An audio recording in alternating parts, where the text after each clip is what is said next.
दोर्जे भाइ हजुर ठुलो भएर के बन्ने बिजनेसम्यान अहिलेदेखि यस्तो होइन मेहनत तिमी यो ठाउँको नाम के भन्थ्यौ सुल्यामु सुल्यामु कुन जिल्ला सोलु कुम्बु सोलु जिल्लाको सुल्यामु हाम्रो भाइको एकदम मेहनती भाइ उसले सब काम गर्छ नजाने कामै छैन होइन उसले आफै फलाएको गोलबेडाहरू यो प्लान्टेसन उसले काँक्रो अर्कै तरिकाको काँक्रो छ यहाँ गाउँमा भएर चिसो ठाउँमा भएर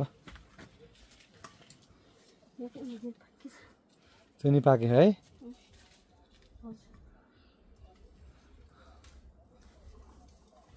हाम्रो एकदम मेहनती भाइ दोर्जे भाइ